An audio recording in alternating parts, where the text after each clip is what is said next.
It's Friday, September 19th, 2008, and that means you've got less than 4 weeks to register for NORML 2008.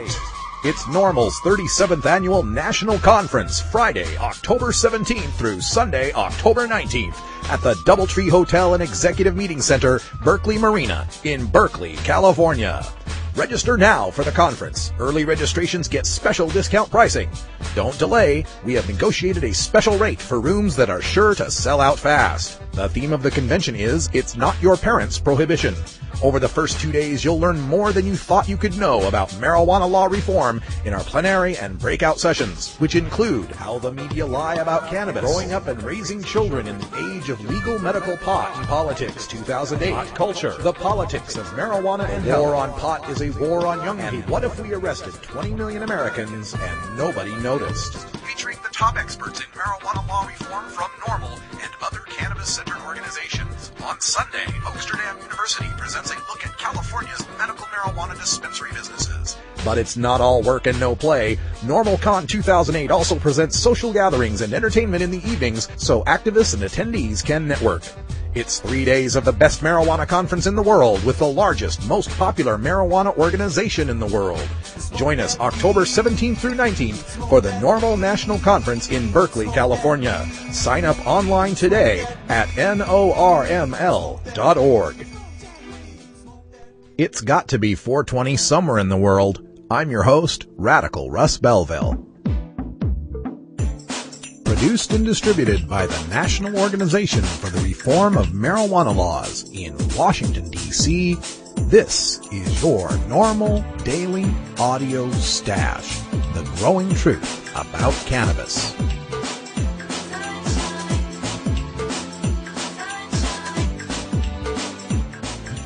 Welcome to the most popular podcast regarding marijuana in all of America and all the world, featuring interviews with scientists, politicians, doctors, prohibition policy activists, regular cannabis consumers, musicians, and NORML staff and NORML's board of directors, along with music and comedy no other podcast can offer.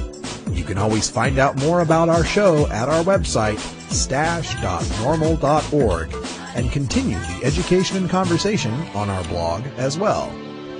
We're ending marijuana prohibition with education, one listener at a time.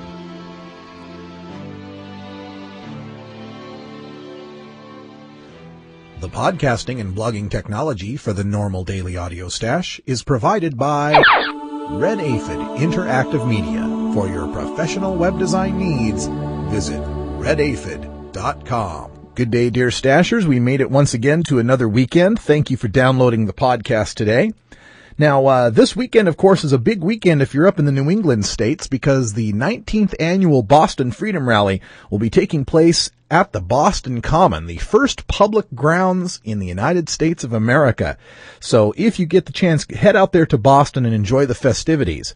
Normally on Friday, we'd be speaking to our entertainment reporter, Steve Bloom from celebstoner.com, but he's on his way to Boston for the Freedom Rally. Make sure to check him out there. He'll be autographing copies of his book, Pot Culture, the A to Z Guide to Stoner Language and Life. So taking his place on the first interview of the podcast today, we're going to be visiting with Loretta Nall from Alabamians for Compassionate Care. Loretta's been involved with a prison voter registration drive in Alabama that has just recently been shut down by the Alabama Republican Party. You know, as we approach this election, a lot of people who have had marijuana arrests in the past believe that they don't have the right to vote. But in most states, you do. And in fact, in states like Alabama, you even have the right to vote even while you're in prison. So make sure to check out your Secretary of State's office and get yourself registered to vote. Coming up in our second interview, we're going to be speaking with Bill Downing, who's the president of MassCan NORML in Boston, Massachusetts, with his preview of Saturday's Boston Freedom Rally. All right, Ganjanauts, it's time to blast off to the stars with your NORML Daily Audio Stash.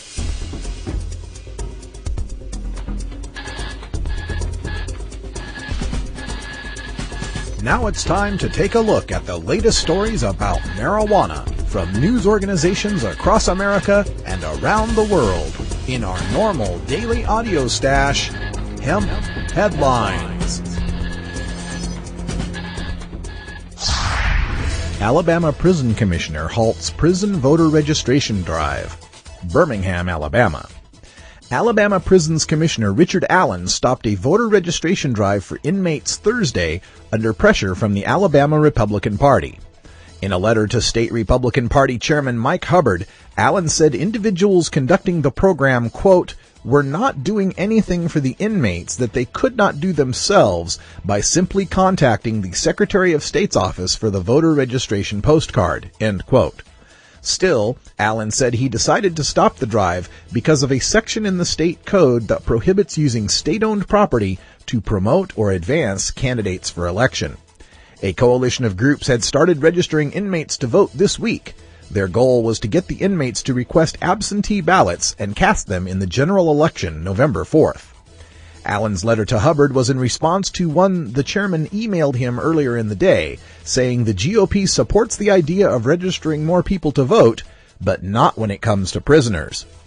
Alabama law prohibits felons convicted of, quote, crimes of moral turpitude, end quote, from voting unless they have had their rights restored. State law doesn't define such crimes, but court opinions have said they include major offenses like murder, robbery, and rape, plus some lesser offenses like taking a stolen car across state lines. Confusion over which crimes involve moral turpitude has led to litigation seeking the restoration of prisoners' voting rights. The most recent was filed in July by the American Civil Liberties Union on behalf of 3 ex-inmates. Let's just not mince words here. Republicans in Alabama do not want people in prison to register to vote. Alabama has 17,354 African American prisoners and 11,837 white prisoners. African Americans tend to vote 90% Democratic. Now let's not forget that a large share of these young African American males are in prison as drug law violators, including 562 prisoners on possession of marijuana level 1 charges, unicorns, I suppose, 2,951 on possession of a controlled substance charges, 7 on failure to attach a tax stamp for marijuana charges, 1 on possession of marijuana level 2 charges, could that be another unicorn? And a couple hundred more on various marijuana trafficking and cultivation charges. Stay tuned, we'll be speaking with Loretta Null about this story later on in the podcast. 17 arrested on marijuana charges in Hempstead, New York. From Newsday.com. Responding to neighborhood complaints, Hempstead Village Police arrested 17 suspects this week for marijuana possession and sales near Hempstead High School, police said. 14 people were arrested for possession and 3 for sales in the Wednesday drug sweep, Village Police said. All arrests were made on Linden Place, a block from a church and 2 blocks from the high school. Okay, first I just have to note the irony of people being busted for marijuana in Hempstead. Second, I really tried to find an accompanying story of 17 suspects being arrested anywhere in America for alcohol possession and sales near a high school. I couldn't find any. It seems that nobody is making any effort to sell alcohol to minors just blocks away from the high school. Third, I'm betting that none of the 3 alleged marijuana sellers required any of their underage customers to enter a 21 and over adults-only well-lit building with security bars and cameras and required valid photo ID before selling marijuana to those underage customers. Fourth, I also will bet you that none of those 3 alleged marijuana sellers paid any sales taxes or sin taxes to the state of New York, unlike the sellers of alcohol in New York. Maine congressional candidate says tax and regulate marijuana. From WBZTV.com. Portland, Maine.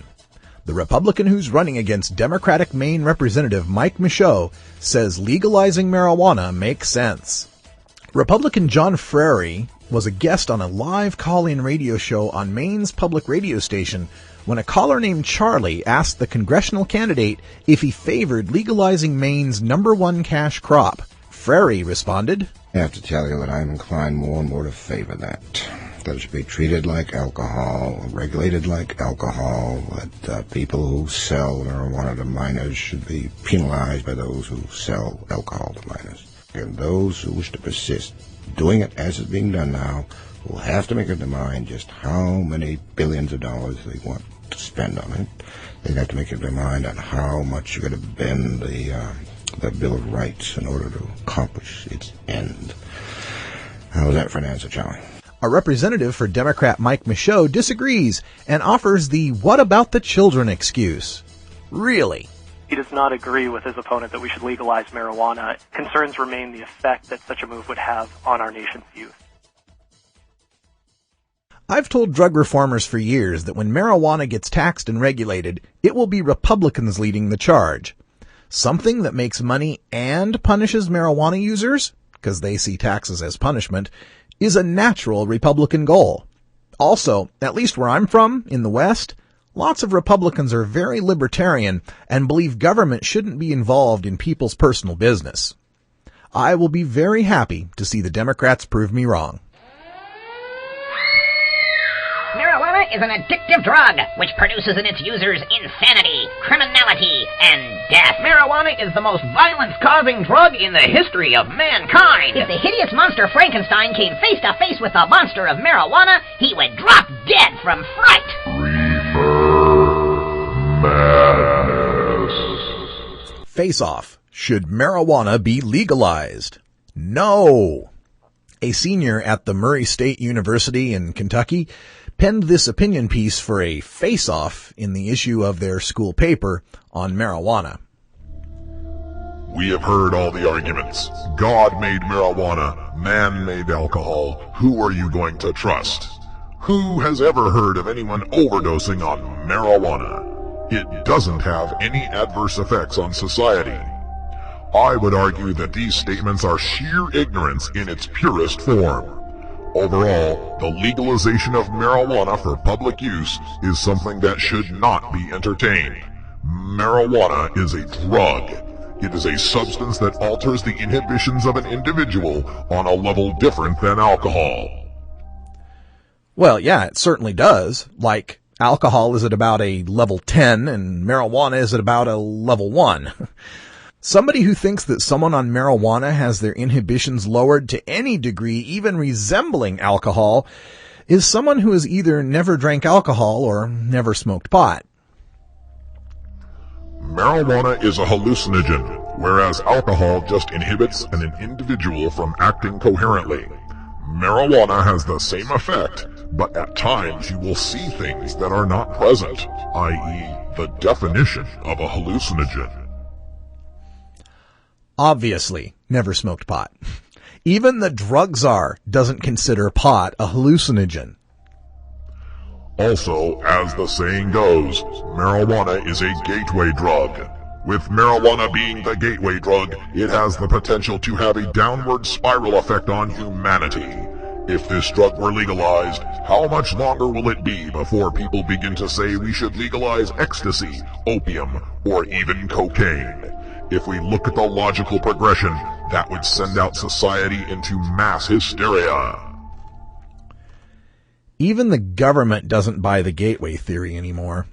If I progress through drugs A, B, C, D, and on to E, it doesn't necessarily follow that A caused E. Furthermore, marijuana only gets called a gateway because it's illegal.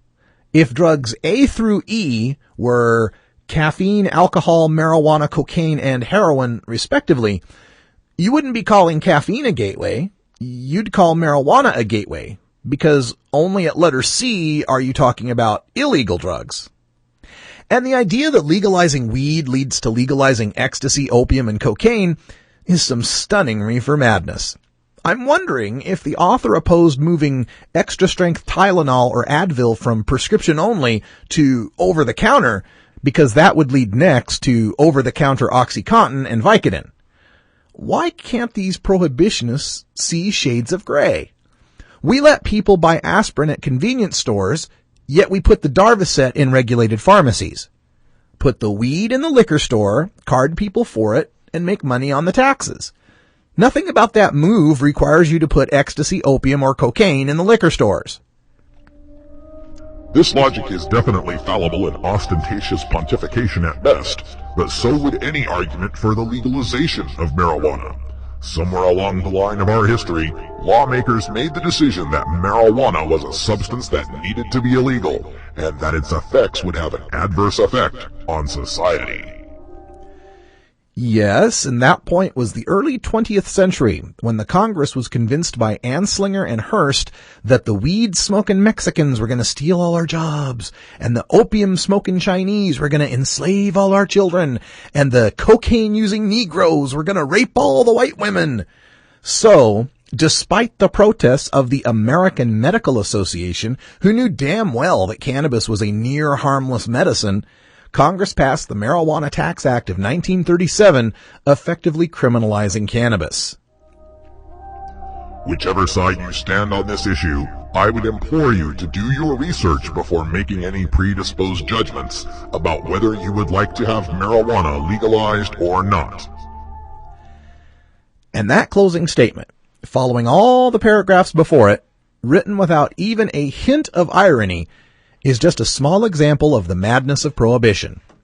The author makes a bunch of predisposed judgments on the inhibition-lowering hallucinogen called marijuana that is a gateway to legalizing cocaine, and then tells me to do my research? I hope your senior thesis wasn't researched as poorly as you researched this piece.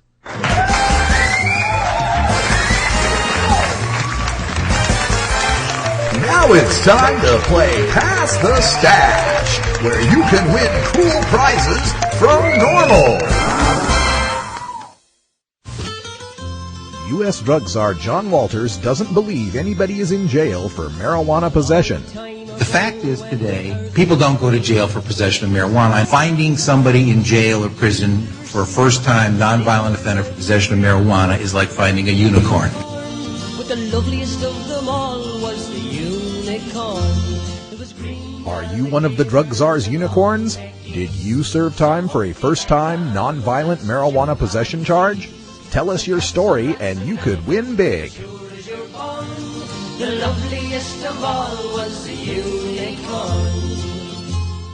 You can remain anonymous, and if we use your story on the podcast, you'll win a copy of the DVD Totally Baked, autographed by AC/DC's lead singer Brian Johnson, as well as excellent NORML swag like stickers and posters, and a steak dinner from drug czar John Walters. Steak dinner depends on whether the drug czar keeps his word, which isn't very likely. We didn't arrest 800,000 marijuana users. That's the same lie I just talked to your colleague back there about. Send us your email, I am a marijuana unicorn, to stash@norml.org today. Contest ends Friday, October 10th, 2008.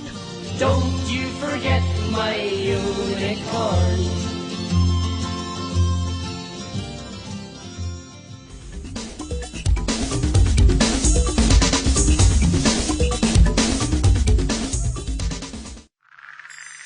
Hello, I'm Paul Stanford from the Hemp and Cannabis Foundation, or THCF. Medical marijuana is legal in 12 states today, and THCF has medical clinics in 6 of those states. Our physicians help qualified patients obtain an authorization for medical marijuana in their state. Patients are eligible for medical marijuana with a history of either severe chronic pain and or nausea, cancer, AIDS or HIV, hepatitis, glaucoma, seizure disorders like epilepsy, chronic muscle spasms as in multiple sclerosis or asthma, neurodegenerative diseases such as Alzheimer's, and gastrointestinal disorders like IBS or Crohn's disease. If you or someone you know has one of these conditions, our doctors will help them obtain a permit for medical marijuana. THCF Medical Clinics has offices in Washington State, Oregon, Colorado, Nevada, Hawaii, and California. Call 1-800-723-0188 or go to the web at www.hemp.org or 1-800-723-0188. Prior guest from the Daily Audio Stash, our friend Loretta Nall down there in the great state of Alabama. So Loretta, thanks for joining us here on the Stash again. Thanks for having me on, Russ. I really appreciate it. Let's remind everyone before we get to the story about your group and the website if people want to get involved with helping about the marijuana issue down there in Alabama. My website is compassionate-care.org. I currently work, mostly on the medical marijuana angle. So compassionate-care.org is where people can go to find out how to help with that. Okay, great.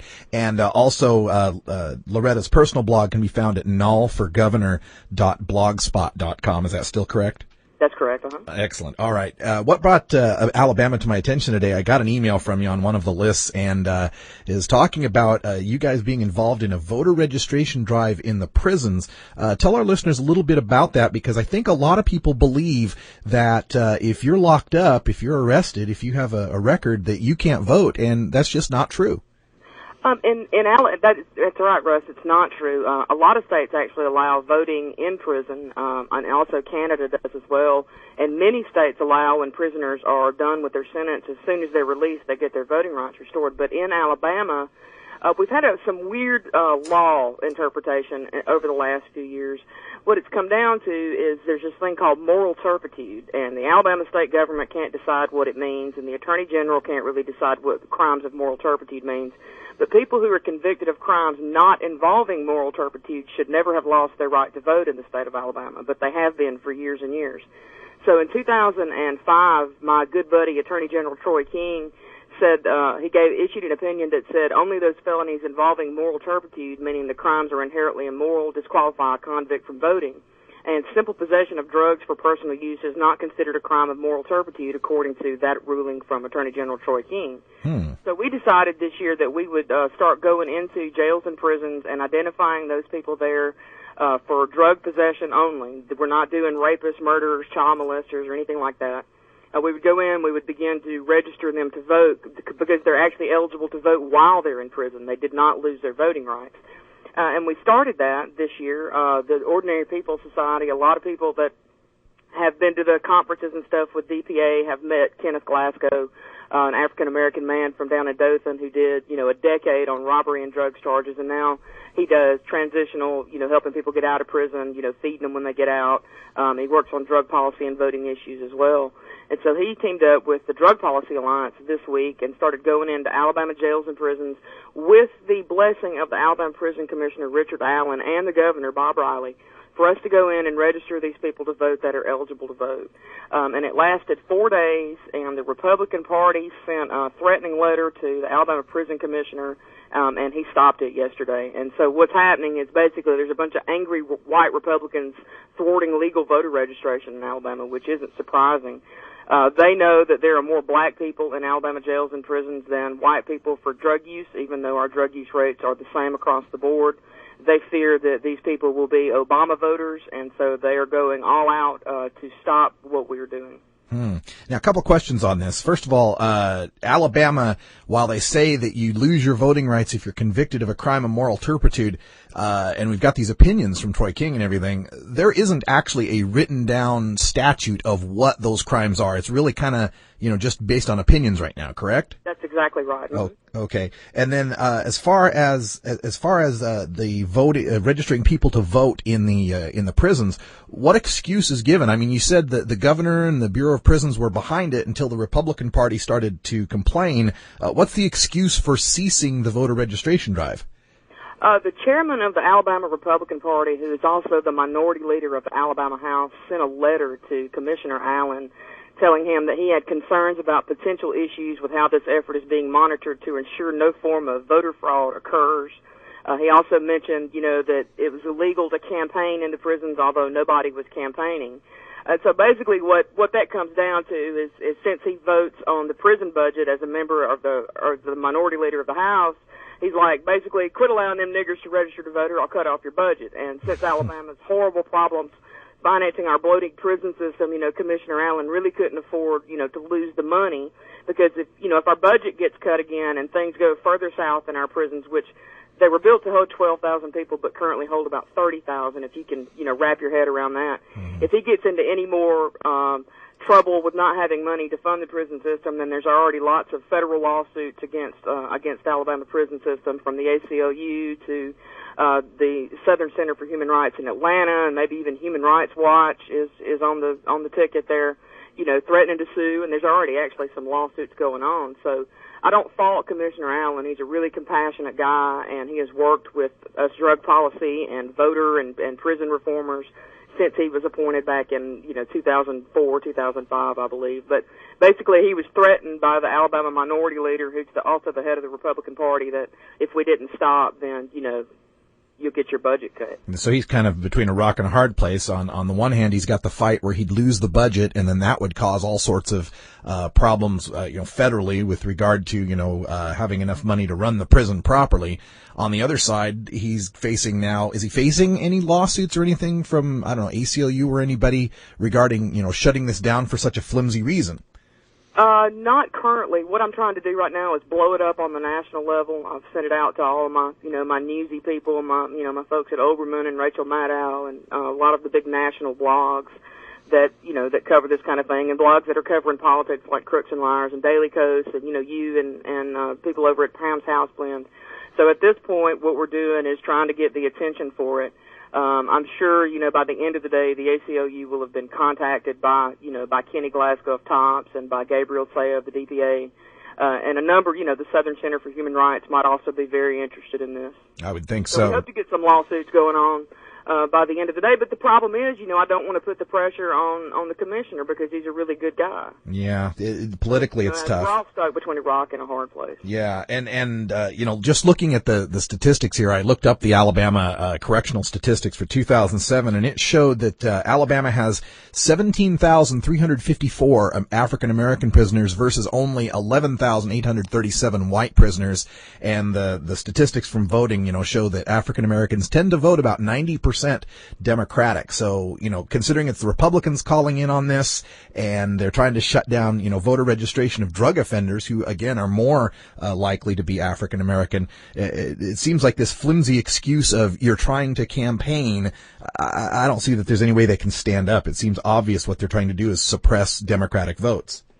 And that's a normal thing in Alabama. Just as a side note here, back during the primaries, I think they were in June of this year here in Alabama. We have a new Secretary of State who's a Republican, Beth Chapman, and even before the primaries were over, she claimed that she had black people coming in from rural black belt counties where the Republicans always scream voter fraud, signing affidavits saying they had traded their vote for $40 and a crack rock. Yeah, and that actually happened. It's printed in the media. It's really just kind of mind-boggling. And so, the prison thing is, the drug war, what a convenient way to marginalize sections of the population that you don't want to have a voice politically. How convenient. Yeah, exactly. And I this also is really no different than George Wallace standing in the door of the University of Alabama back when schools became desegregated here. It all comes down to the same thing. Nothing has changed in Alabama. It's a form of high-tech lynching in a sense here. Exactly. And so we'll keep an eye on this story, and we'll blow it up as much as we can here at the Normal Daily Audio Stash. I'll pass it on to Pam's and some of these other sources. One last question before I let you go. Considering all these opinions from Troy King on what constitutes a crime of moral turpitude, does anything involve inflatable pigs? Is there any moral? I'm sure that he will, if he has his option, he'll make just owning an inflatable pig a crime of moral turpitude after he gets rid of his, of course. Of course. Well, Loretta Knoll from Alabama and Alabamians for Compassionate Care, thank you for joining us here on the Stash and getting the news out on this story. Thanks for having me on, Russ. I appreciate it. Also, before we go, I want to remind listeners out there, if you've been convicted of a marijuana or other offense, and even whether you had to serve time or not, you still are most likely eligible to vote in your state and to vote in the federal elections. I hear this all the time when I'm trying to register people to vote. They'll say, well, I got a drug conviction, so I can't register. It's just not true in most states. So please check out your state's website. You can usually find them by going to the internet and just typing in whatever your state name is, .gov, G-O-V, right? Like in Alabama, it's www.alabama.gov. Or if that doesn't work, try www.state. The two-letter abbreviation for your state, .us, and that will usually get you to wherever your state website is. And look for the links on Register to Vote. They'll give you all the information you need to know, and if that doesn't work, look for a Contact Us link so that you can call someone and get in touch with the Secretary of State's office and register yourself to vote. In most states, you have to be registered 30 days before the election, and that's coming up within less than 50 days, so you definitely got to get yourself registered to vote soon. These harsh drug laws will not change until the people who've been affected by them vote to change them. So get yourself registered and make sure you vote. cannabis, pot, hemp. Just say no. No matter what you call it, it's a huge part of popular culture. Where'd you learn that, Cheech? Drug school. You don't need weed school. You just need a copy of the new book, Pot Culture, the A to Z Guide to Stoner Language and Life. Hey, this is great, man. Even if you never smoked marijuana. I never used marijuana. Sorry. Don't think you smoked marijuana. I experimented with marijuana a time or two and didn't inhale. Or you used to smoke marijuana. I inhaled frequently. That was the point. Pot Culture by former High Times editor Steve Bloom and Shirley Halperin will answer every question you ever had about marijuana culture. Has that marijuana made it back up here yet? Check out Pot Culture, the A to Z Guide to Stoner Language and Life at Amazon.com or visit potculturebook.com today. Too bad, man. I just stopped smoking yesterday.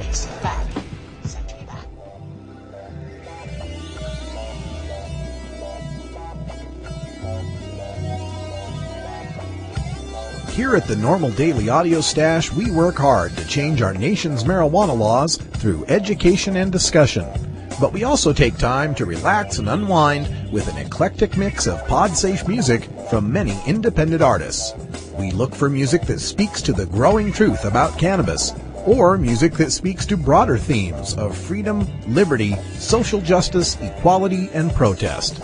To find out more about the artists and download the music you hear on this podcast, just log on to stash.normal.org. And if you'd like to get your music heard by the online cannabis community, just send us an email at stash@normal.org.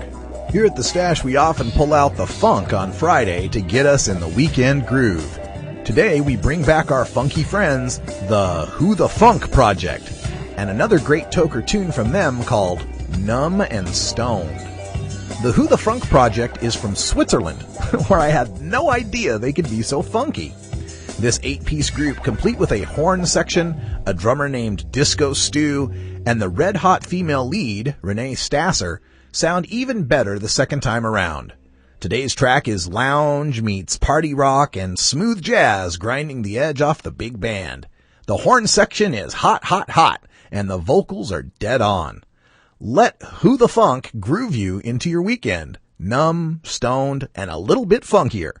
Visit their website at www.whothefunk.ch. They the funk. And for more information on this artist, check out our website at stash.normal.org, where we have links to their album information and an MP3 download of this song. It's the Who the Funk Project with Numb and Stoned.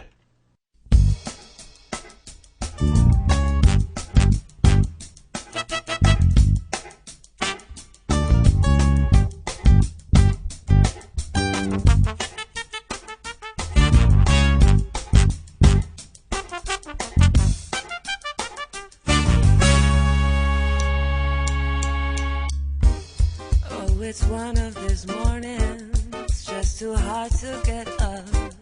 There's so much to feel sorry, mainly for this last cup. When I look at my mirror, I don't find my own face. Although I see this picture, I just see a escape. It's a sense that I'm gone, feeling numb and so stoned. Don't know how to get conscious, that my mind is closed. I've lost reason and rhythm, trying to clean up my soul. All will once be forgiven, even if it's just hidden in a hole. Oh, can't you see that I'm gone? Oh, feeling numb and so stoned. Oh, please just leave me alone, alone, alone. Just leave me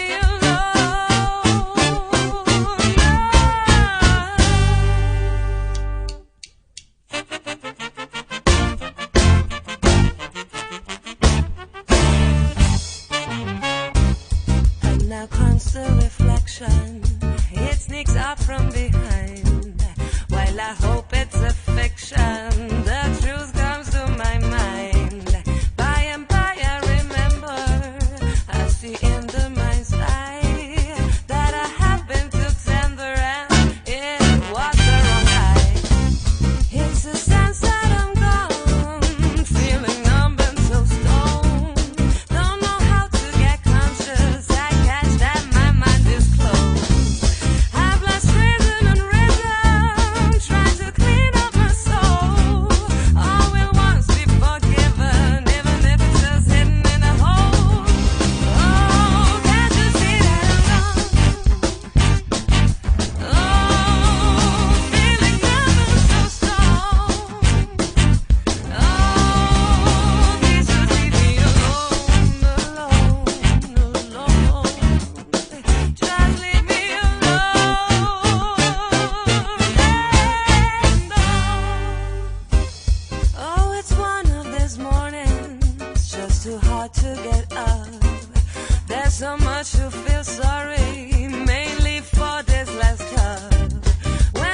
future.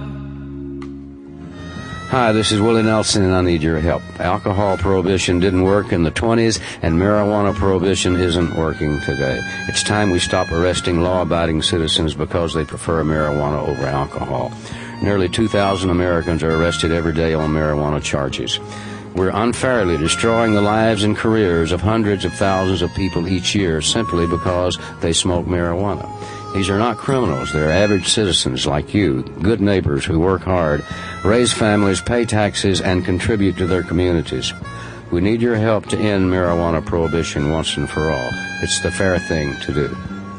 For more information, contact NORML, the National Organization for the Reform of Marijuana Laws.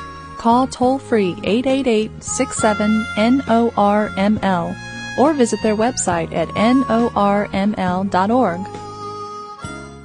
We're always bringing you the news for the cannabis community and how people are joining together at the state level to rally for a change and an end to adult marijuana prohibition. And for 19 years now, this has been going on in Boston, Massachusetts at the legendary Boston Freedom Rally on the Boston Common. It's taking place this weekend on the 20th at the Boston Common. And of course, this is the rally where NORML founder Keith Stropp got busted last year for marijuana. So, we've been talking about it all year. Joining us now by telephone is Bill Downing. He is the president of MassCan NORML. Welcome to the show. Hey, thanks. And yes, we are the sponsors of this. We run the whole darn event. Okay, so Boston Freedom Rally on the Boston Common. About how many people do you have attending this event every year? Well, it varies from year to year, depending a lot on two major factors. Number one being the bands that we have playing, and number two being the weather. But the weather this year is going to be fantastic, so there's no worries there. And we do have a good lineup of bands, so I expect we'll have a fairly large crowd this year.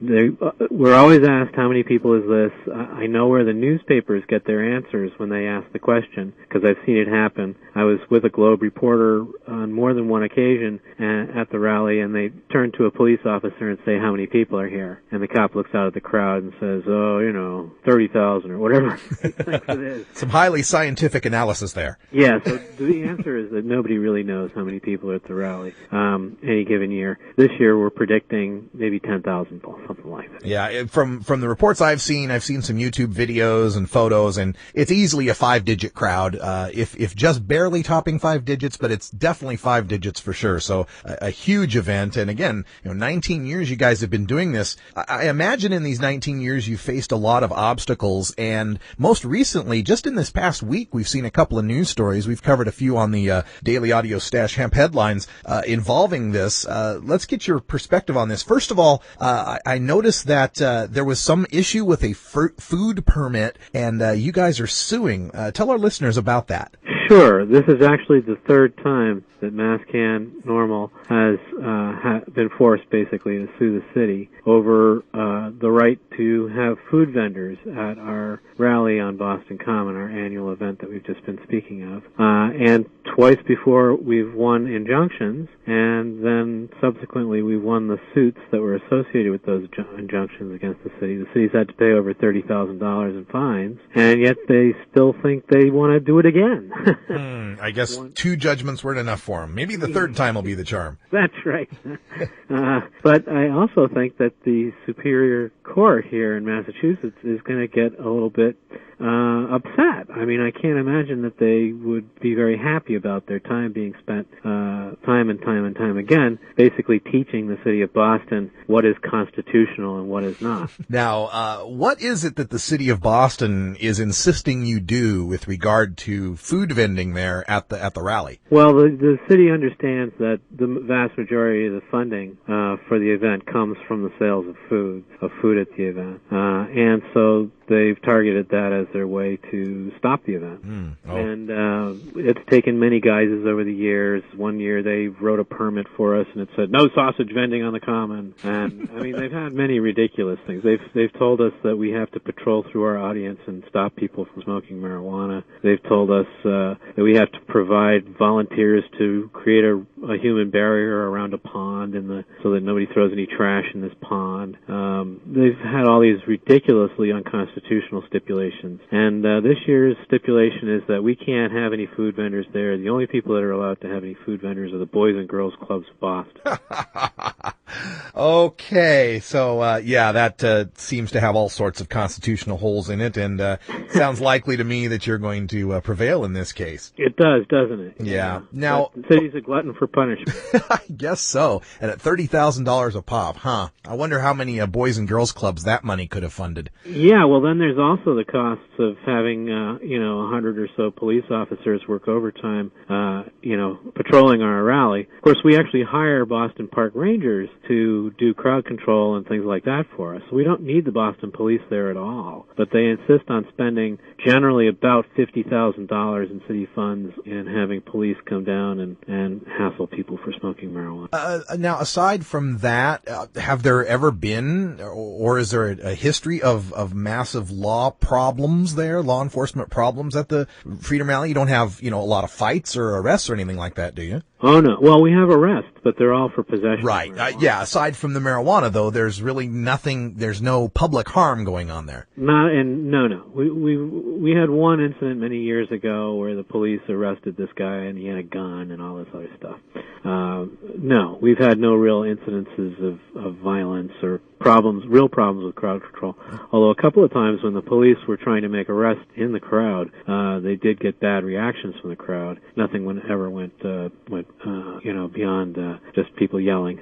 Yeah, I've done a few of these festivals now over here on the West Coast, and I talked to a few of the police officers who are patrolling the Seattle Hemp Fest. There's about 150,000 people there, and I asked him, what's this like compared to patrolling a crowd half the size at a Seattle Seahawks game or a Seattle Mariners game where alcohol is served? And they just laughed at me. They said, this is like a Girl Scout camp compared to patrolling the people drinking beer at the sports stadium. So, in my experience, it's always been that not only these hemp rallies or marijuana protests, what have you, not only are they as safe as any other public event, they're usually safer. They're usually a lot more relaxed than most public events. Oh, yeah.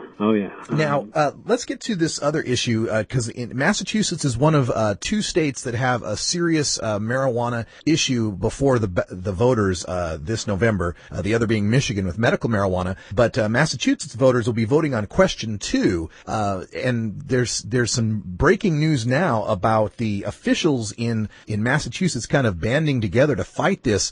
Give our listeners a little taste of what that question 2 is about and what's happening on the opposition side. Sure. Question 2 is a decriminalization ballot initiative, statewide decriminalization ballot initiative, and it's binding here in Massachusetts. So if it passes, this will become law. And basically, it says that people 18 or over can possess up to 1 ounce of marijuana and receive, instead of an arrest, as we have currently here in Massachusetts, be given a citation and not be arrested, and therefore not create an arrest record, and also just pay a $100 fine.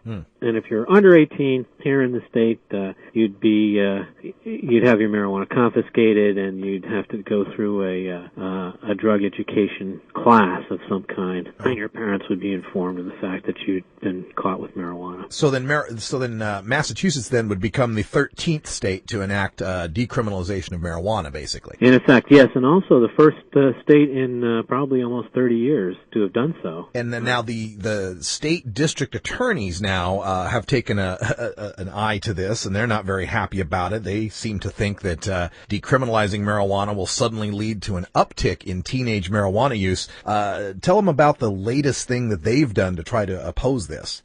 Sure. The district attorneys have formed their own political action committee called the Committee for Safe Streets, and they apparently violated political financing laws here in Massachusetts by raising and spending money before they had formed their committee. And they're being taken to task for having done so by the people who are running the ballot initiative here in Massachusetts, the Committee for Sensible Marijuana Policy. And these are the district attorneys, and they don't even play by the rules. Yeah, well, it seems a little strange. Now, the other thing, of course, is they're making outrageous claims. They're claiming that it's going to increase use of marijuana when there's tons and tons of, there's 30 years of evidence that's absolutely ridiculous, that's not true at all. They make all kinds of outrageous claims, and they're all basically false. So we're hoping that someday the media will take them to task for some of the stuff they're doing. Well, we can just hope that the ballot initiative passes, and then the question will become moot. They can just learn for themselves that decriminalization of marijuana helps rather than harms any of the situation involved there. Yeah, well, Suffolk University and another partner did a careful poll of voters here in Massachusetts just a couple of weeks ago, and that poll said that 70% of the voters supported the decriminalization initiative. So unless there's some big sea change, I'm fairly confident the initiative's going to pass. Well, we're all looking forward to it. It's just another way to address our freedom, just like you're going to be doing this Saturday at the Boston Freedom Rally at the Boston Common. It's the 19th annual. If you're out there on the East Coast, make your way to Boston and be a part of history. Please do. And if you want more details on the Freedom Rally, please visit our website. There's lots and lots of information on there, and that's www.masscann.org. That's right, masscan.org, and we'll have a link to that at our blog at stash.normal.org, so you can find it pretty easily. And Bill Downing is the president of MassCan NORML. Thank you so much for joining us today. Oh, you're very welcome.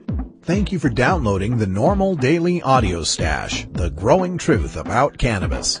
We are produced by the National Organization for the Reform of Marijuana Laws in Washington, D.C.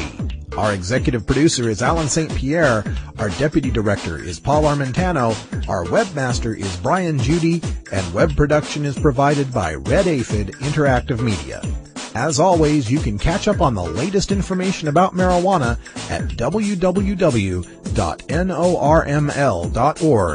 And you can interact and download from our Audio Stash blog at stash.normal.org.